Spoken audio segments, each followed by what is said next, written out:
Tatlong mini pineapple lang. Oh my god. Naiinis kasi ako pag maliit yung kuha ko. Gusto ko yung malaki.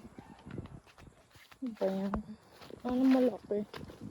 Naubos ko na kasi kainin yung malaki.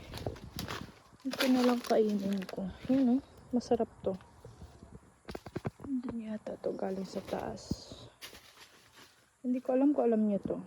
Bumulot pa ako ng mga prutas dito kasi wala akong makain sa bahay.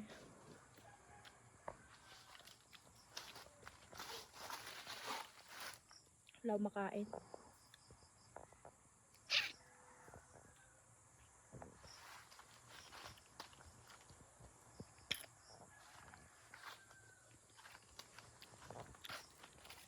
Kahit ano lang maisipan ko dito. Jackfruit, ayaw, pwede din. Lanzones, pwede din.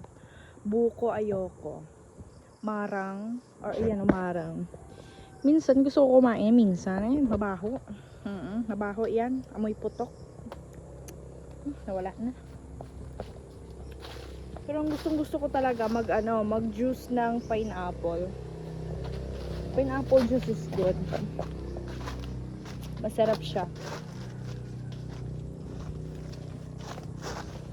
Kahit maliit lang yung pineapple, okay na yun. Gaya neto, haba-haba ng tangkay, oh. Lit-lit ang bunga. Ano ko lang naman siya sa pineapple juice. Juicer. Minsan hinalo ko sa manok. Nagawa kong sabaw. O di kaya, minsan din. Masarap din uminom ng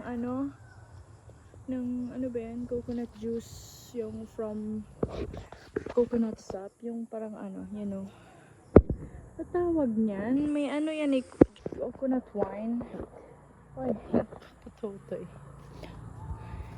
Tapos minsan pag nagugutom ako or walang snack na ganun sa bahay, punta lang ako dito, maghanap ako ng saging, which is nakita ko.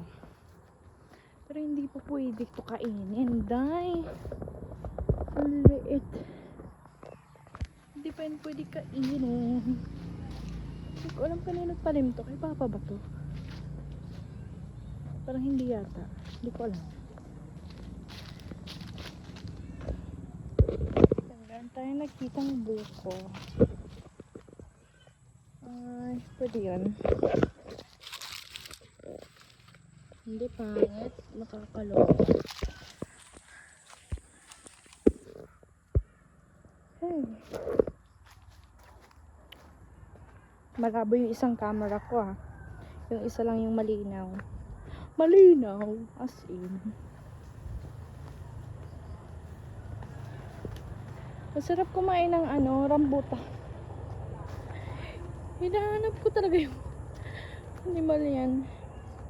Minsan ayoko kumain ng rambutan kasi minsan yung kakain ko asim-asim. Ano ba yan?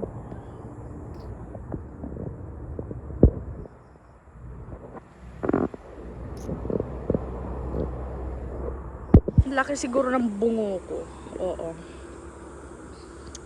Ang sakit matinik.